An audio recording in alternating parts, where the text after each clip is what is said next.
Federal Drive is presented by GEHA, Government Employees Health Association, proudly providing health and dental benefits to federal employees and their families. Visit GEHA.com.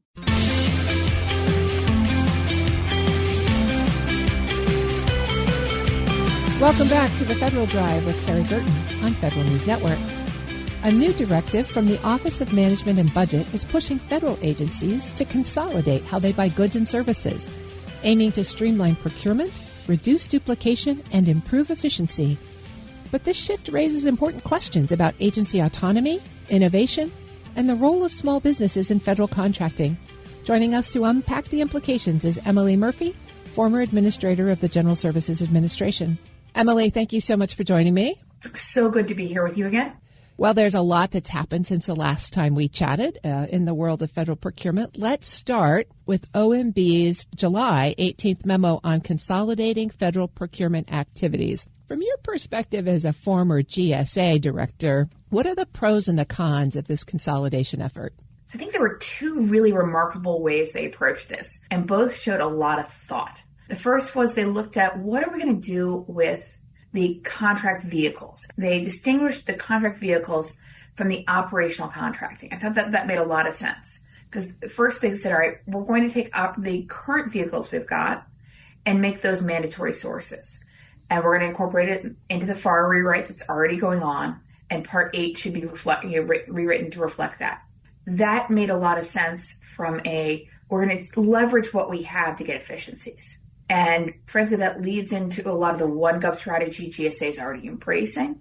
It gives them a lot of flexibility also, though, to figure out how they want to digest SOUP and, CIOSP 3/4, how those are going to all fit together.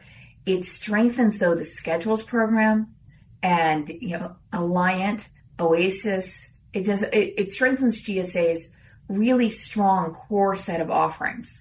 It then built on that and said, we're going to empower the category managers to look across government and at the spend that we've got and figure out where we need additional contract vehicles and where we can leverage those better and how we can create those. And I think it did a nice job in each of those because it didn't end up with a solution where you only get one company that's going to win. It's always going to be these multiple award contracts that are so that there's always going to be redundancy built in. There's going to be competition built in. There's efficiency of operations built in.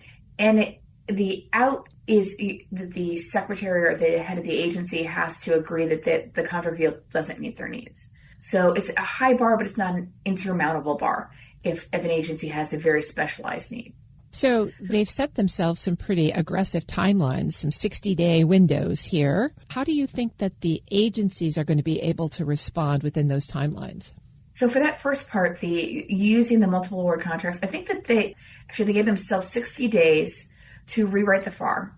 And considering that they give themselves 180 days to rewrite the entire FAR, I think they were probably well underway in rewriting Part 8.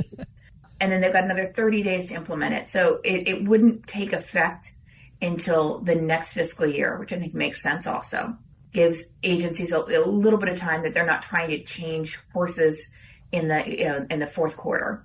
But I'm always astounded because I remember when I first worked on the FAR, which was back in 2005, I was working with Dee Lee, who was the head of defense contracting at the time. She had a goal that we would finish a FAR case in 40 weeks. I mean, 40 weeks, okay, that's about 280 days. The administration right now has a goal of rewriting the entire FAR in 180 days. So I'm sort of just astounded at how fast they're going and all the researchers they brought to bear on this. And that's really impressive. So there is some concern that this consolidation of contracts and procurement in GSA will be detrimental to small businesses. What's your sense of that? How will OMB and GSA protect the small business program? So I think that if you looked at the GSA schedules have been very good for small businesses. Small businesses get far more than 23% of the awards through GSA schedules. The ability to have task orders appropriately addressed is there. And it's a lot of it, though, is going to boil down to what does the Part 19 rewrite look like? What does the Part 12 rewrite look like? A lot of this could be good for small businesses in that they're not going to have to go off and chase multiple vehicles. and spend bid proposal dollars going after that. That the things they go after, that they know that there will be work that comes along with it. I'm saying it is the field of dreams strategy. A lot of times they're contract vehicles where an agency is told if you build it, they will come. And they build those contract vehicles and then there's no demand.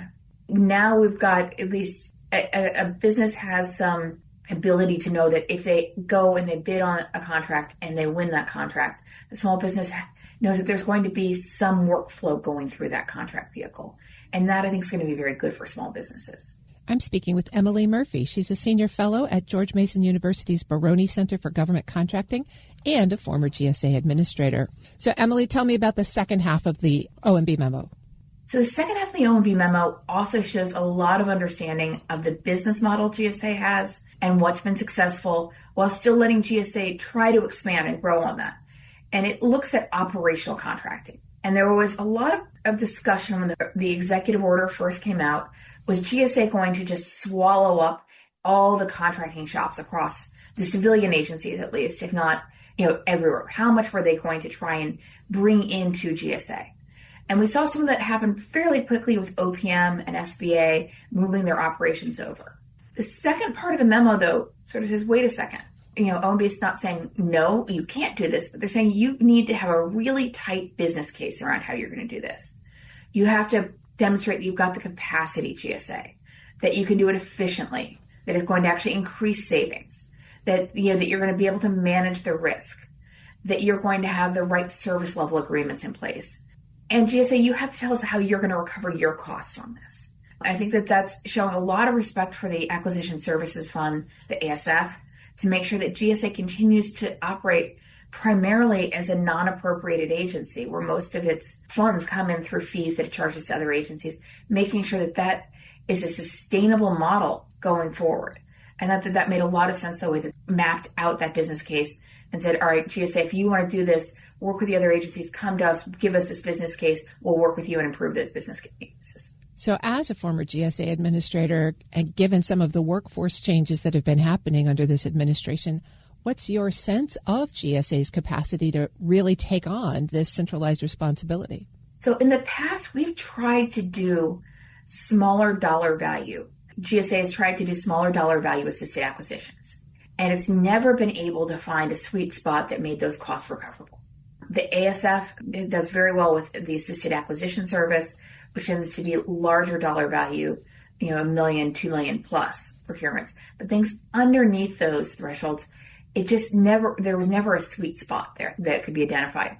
Now, with the introduction of technologies, AI to facilitate that, perhaps there's a better case for that now, and it'll be interesting to see how that could be demonstrated. But I do think that with GSA having lost a lot of people to the DRP, the Deferred Resignation Program, that it's something that they're going to want to step through, in a very deliberate fashion and make sure that they've digested fully the OPM SBA work that they've already brought in, and then make a very, very conscious decision as to how they're going to keep growing. Well, and one other question here. And you touched on it a little bit. Agencies often think that their procurement requirements are special. And so as GSA says, no, we have these standard procurement processes and we want all of your work to come through those. What's your sense of how the agencies are going to say, but wait, I have this special requirement. I still need to be separate.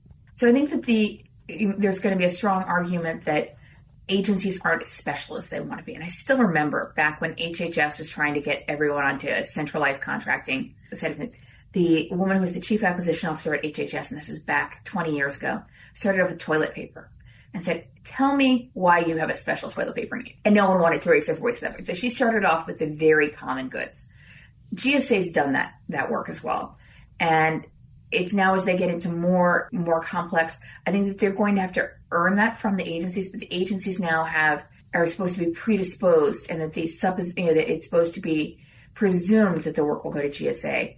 The out is going to require their secretary or their administrator or their director to actually get involved and say, nope, we really are special. And no one wants to show up at a president's management council or cabinet meeting and explain why they're so special. So there's going to be a not insurmountable burden to it, but there's going to be enough of a burden to opting out of the common contracts that I think it is going to make a real difference. So would you say you're optimistic that GSA is going to be able to pull this all together? I'm very optimistic that their contract vehicles are going to be successful and that agencies are going to have a good experience using those contract vehicles. Keeping in mind also, you can, even against a GSA schedule or you can put a BPA in place. You can do other things. So you can continue to tailor it so that you get what you need. And again, I think that GSA will probably take over some of the contracting activities as well, but maybe not as much as people thought when the executive order first came out. I've been speaking with Emily Murphy. She's a senior fellow at George Mason University's Baroni Center for Government Contracting and former GSA administrator. Emily, thank you as always for being our guide through this really complex reformation, I guess, that OMB and GSA are taking on. It's been a pleasure as always. We'll post this interview at federalnewsnetwork.com/Federal Drive. Subscribe to the Federal Drive wherever you get your podcasts. Coming up next, we explore how regenerative medicine might restore lost function after stroke, injury, or disease. This is the Federal Drive with Terry Gerton on Federal News Network.